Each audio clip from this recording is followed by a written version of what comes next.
Welcome to Founders Future, a podcast by Closers.io, where we dive into the journeys of innovative entrepreneurs and explore the road ahead of them and their companies. I'm your host, Olivia Sammons, and in each episode, we'll uncover the stories behind successful startups, the challenges faced along the way, and the strategies driving their future expansion. Today, we're excited to have Dana Benjamin Allen, the CEO and founder of Back of the Napkin Consulting, joining us. Dana will be sharing more about her incredible founding story and giving us a glimpse into her plans for future growth. So let's jump straight in. Dana, welcome to Founders Future. Thank you so much, Olivia. Happy to No, be here. thank you, thank you. Very happy to have you here. So, can you take us back to the beginning? What specific problem inspired you to start Back of the Napkin Consulting? Yeah. So, my background is in the social sector, and I had been working in youth development organizations in the greater Boston area for the better part of like 15 years. And I joined a national organization, the Boys and Girls Clubs of America, to help them design a data system that was meant to make the work that people came to the job to do more of what they did and less time on administrative noise that keeps them from doing the work that they signed up for. And my background is I call myself an accidental evaluator.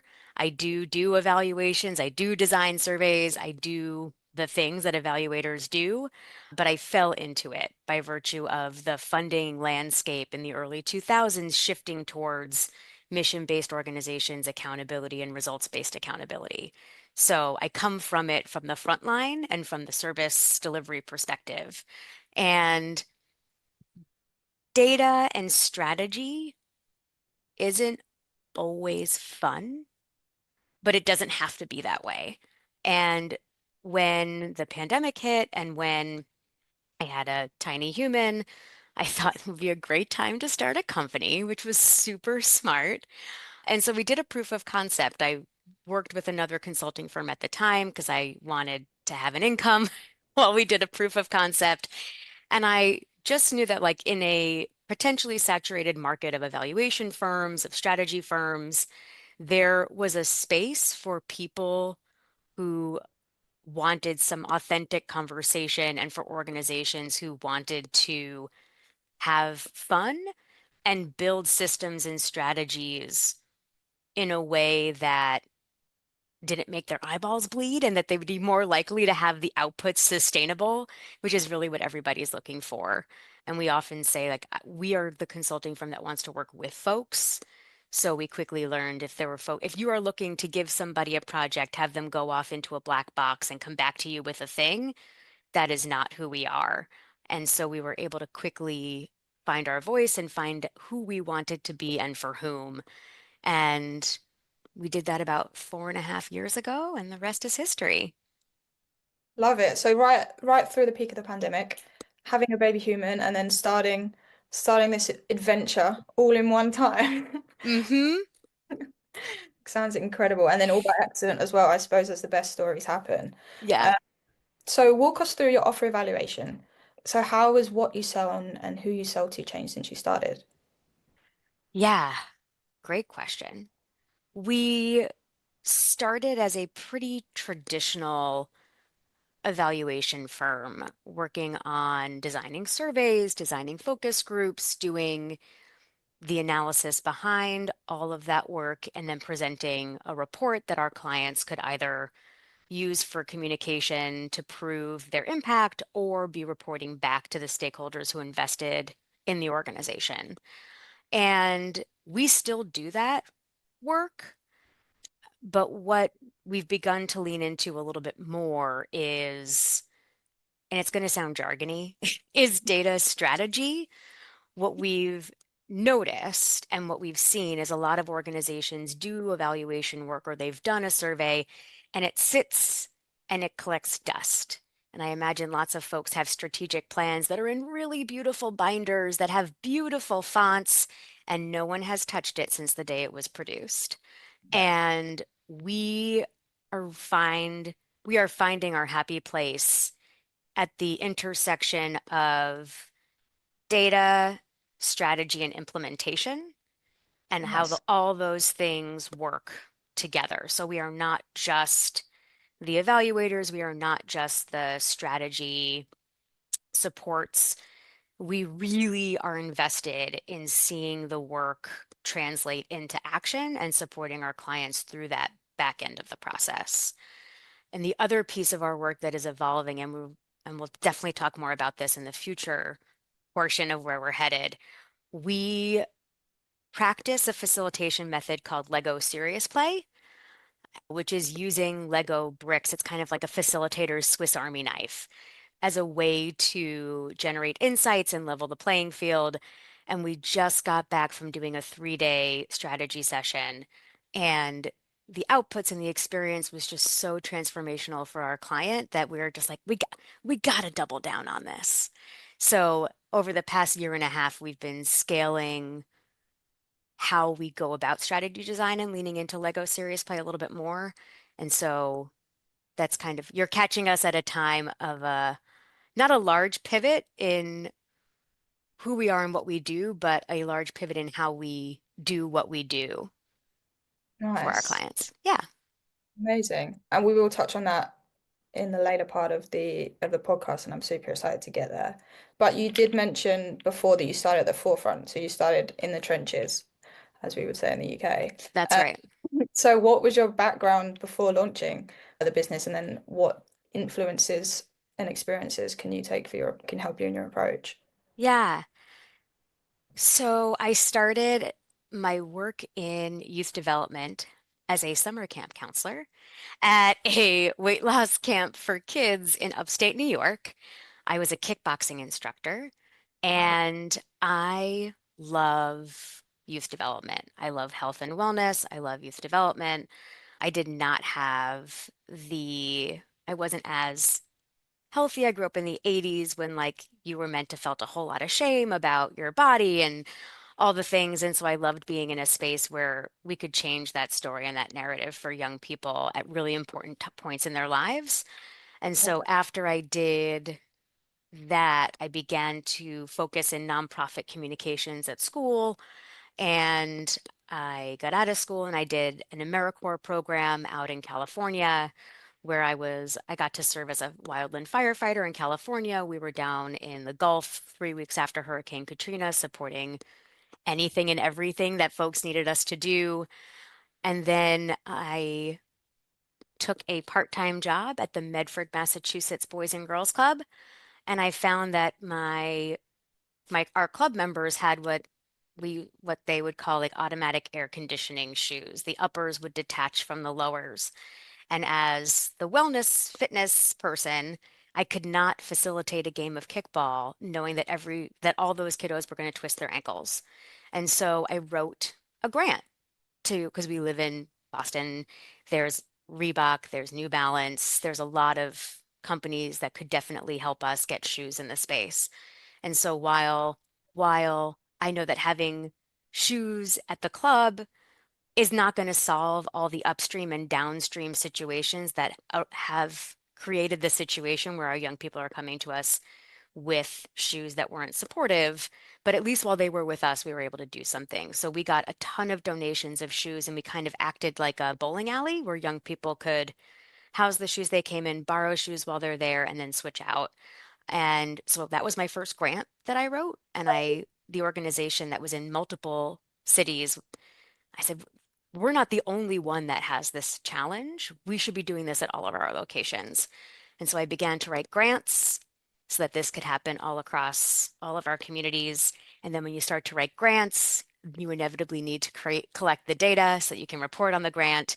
And so that was the slippery slope that landed that into data evaluation and needing to collect data, but needing to collect data from frontline staff who did not sign up for a job to facilitate a survey.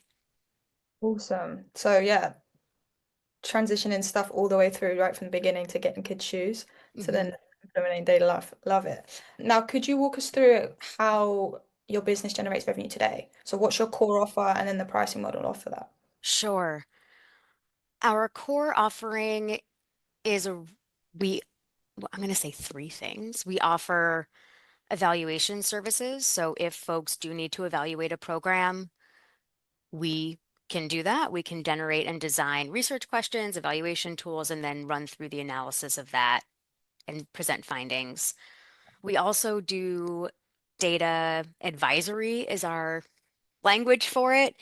Your data operations, how you go about managing your data, staffing data, data governance, all the things that like folks don't get up in the morning and go, can't wait to do this. But oftentimes it's the stuff that is in the background that makes the front end a little bit less painful. So we work with organizations to help them untangle their systems, both technical and process, to make data collection and usage easier. And then the third is strategy design. Sometimes it's full on strategic plans, sometimes it's for a specific program, but helping, being the facilitator to help guide organizations through the journey of who they are, where they want to go, where they want to be, and how to make that happen.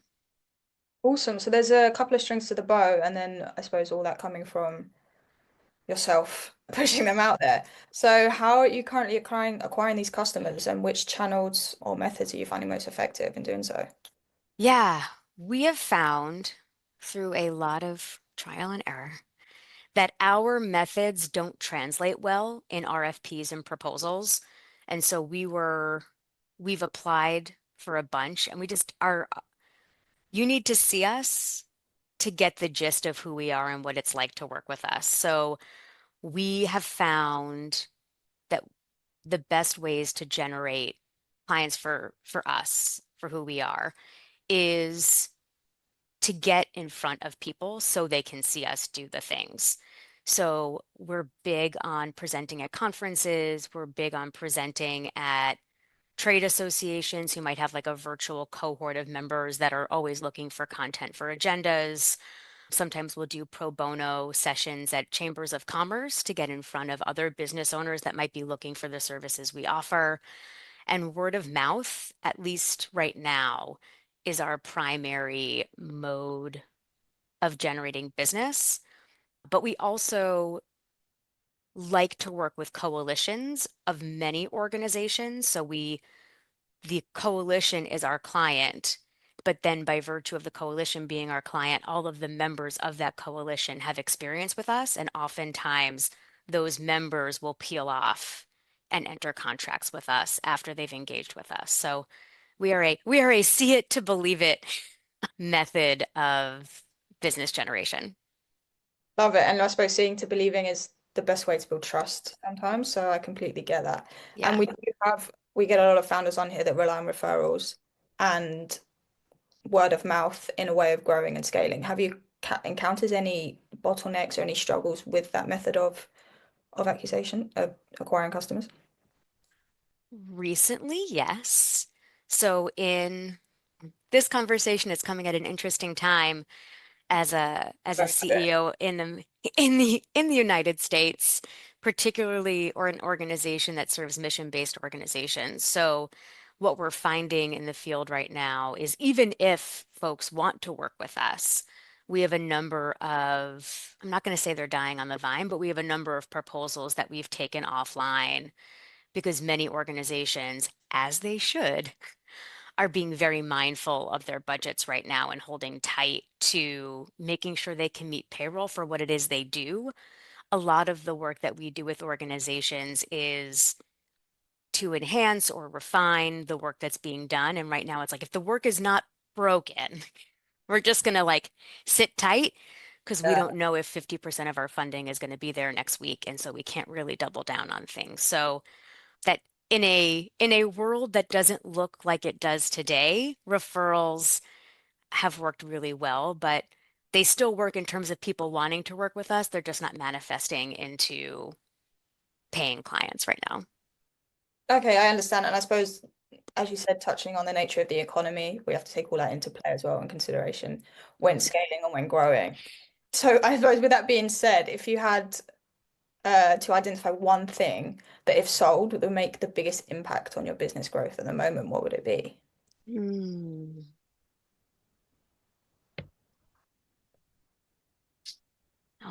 what a hard question.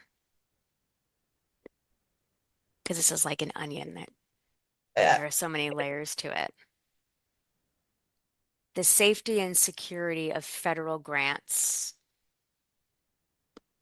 for social services. I'm going to keep that pretty vague. Yeah. Okay. No, okay, we've got a vague one coming from there, but I mean, all relevant to the situation again, security and moving forward. It makes Yeah. sense, complete sense. Now, walk us through a little bit the backbone of the team. How is your team structured today? And I suppose specifically getting into marketing and sales and into the nuts and bolts of everything. Yeah. So I call us we're like the land of misfit toys. I'm the only W-2, so in the States, I'm the only full-time employee. And then the team is rounded out by a number of super talented 1099s or project-based consultants, some of whom do a little bit more, some of whom do a little bit less. And we we hail from all parts of the country, all parts of the states. So we're in a couple of different time zones. So there's me, there's some senior consultants, folks that have had a lot of experience in the various offerings that we talked about earlier. We have a project manager and junior consultant who helps ensure that all the things that are supposed to happen are happening and keeps us on our toes. We have a chief of staff who helps with both the executive assistant, financial assistant, and then overarching operations and policies that we should be doing and making sure that those things are in place and helping me keep an eye on what we should be thinking about next, both in terms of practice and in terms of serving as a thought partner as we evolve as an organization, and as we need to evolve our service offerings and marketing plans and strategies. And we've got a graphic designer and marketing person that I just tell her every day that she has so much job security. She's so talented. And we have a CFO. So we've got some folks that are back of the house 1099s and a number of folks that are front of the house 1099s. Yeah, and I suppose in the modern world of everyone's connected digitally, and we have the privilege of speaking to people from all over the world. So Hmm. the fact that your team is spread and you can draw influences from different parts of the country as well, I mean, just also adds to the value of the company. That's right. So where do you see yourself in terms of growth? What are the top priorities for growth over the next 12 months? Yeah. I don't think this would have been a different answer if you had asked me this 6 months ago. I think we would have landed in the same place. I just don't think we would have landed with such urgency on execution 6 months ago. But we are really doubling down on our image as fun and that all the things don't have to hurt. Because what we often find with our clients and with the field is like, oh, I didn't hate that. Yeah. Or like, I actually am like really interested in doing this again. I don't know what you did, but like, I don't think that data is a four-letter word anymore, even though it kind of is. So we're going to double down from a branding and marketing perspective on the fact that fun is our method for making things happen. And we are going to focus very heavily on Lego Serious Play as our strategy design method. The one thing that was in our sights, but is now very much in our sights, is proliferating our target markets and Hmm. getting more into the for-profit sector, although everybody is really being mindful of their budgets right now. But perhaps I know that the for-profit sector is being mindful of their budgets in a different way than the mission-based organizations, at least in the United States. So we're we're beginning the evolution of how we take our messaging and apply it to a larger audience. Yeah, and I suppose was this referring back to the pivotal moment that we was referring to earlier, where you have to adjust your feet a little bit and look in other directions? Exactly. Absolutely. Yeah. Fully here for you. And then how do you see the industry evolving in the next coming years? Obviously, we're mentioning the economic state of America, get that word out, and how that's influencing you in the moment. So where do you currently see yourself positioning and evolving in the next coming years? Yeah, there are two things at play. It's the evolving economic situation. And because of the mission-based organizations we work with who work in the diversity, equity, and inclusion space, the youth education space, the multi-language learner space, the working with vulnerable population space, I would say there's a parallel track in evolution. There's the evolution of the economy. There's the evolution of mission-based organizations, who they serve and how they can serve them. And so I see organizations needing to do strategy work, but I also recognize that you probably don't want to do strategy work while the things continue to unfold. So if you're like, what are things going to look like tomorrow? And you don't know what tomorrow looks like, then probably pausing and seeing when the dust settles and what your your new quote unquote stable reality is, and then figuring out how to make the best of that situation. So in theory, we are in parallel with our clients and our target market, and that we too are doing strategy work. We're building the plane and flying it at the same time.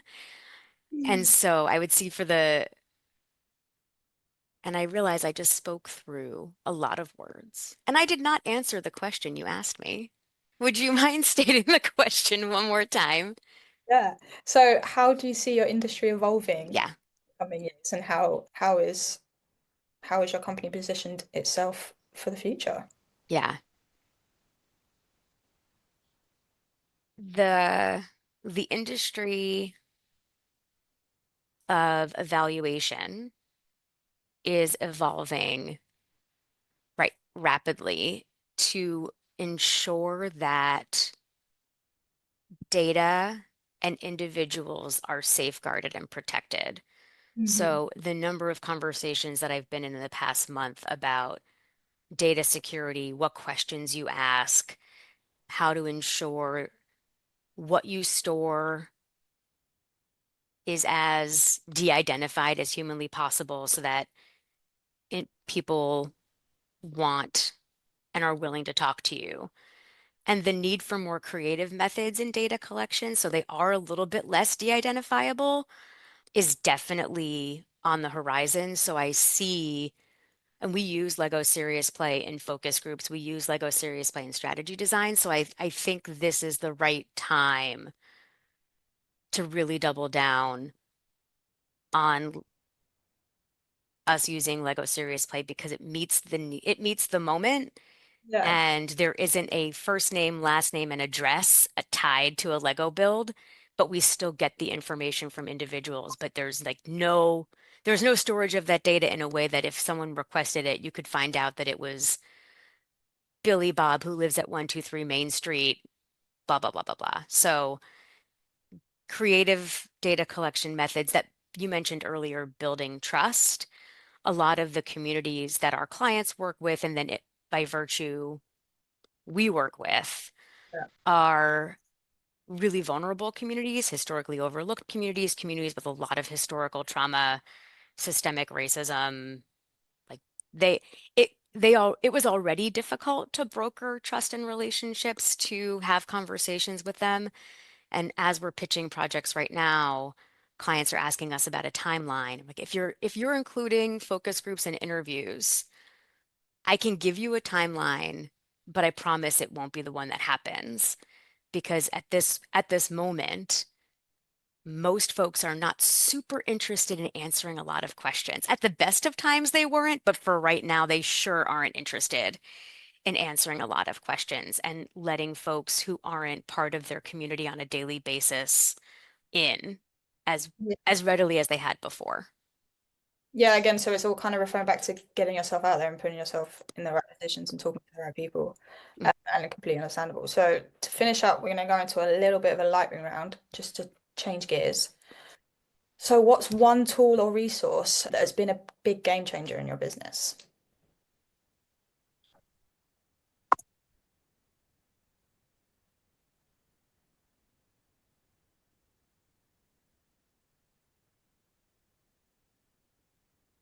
Talking to other early stage female CEOs that have young children. Okay.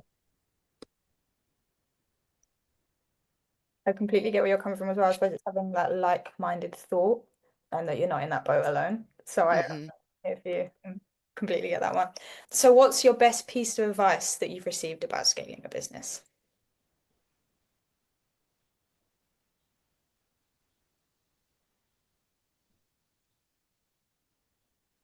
It's so interesting. All I can think about was bad advice that I was given in my business. Okay. Be authentic to who you are, how you want to show up in the world, and how the world needs you to show up. Love it. Absolutely love it. And well thought out as well. So what advice would you give to founders who are just starting their journey? I would say it's not for the faint at heart. You will absolutely invent, and reinvent yourself again. So have patience with yourself and know that the journey is not linear. Love it. Pivot, adjust, and surround yourself with good people. That's that's right. Perfect. And that is a wrap on another inspiring episode of Founders Future. I want to thank Dana for sharing her incredible journey and insight with us today. And to our listeners, if you enjoyed this episode, don't forget to subscribe to Founders Future via wherever you listen to your favorite podcast. You can also find more resources and insights at closers.io, where we're dedicated to helping businesses accelerate their sales and marketing efforts through world-class systems and playbooks. Until then, keep climbing, and we will see you on the next one.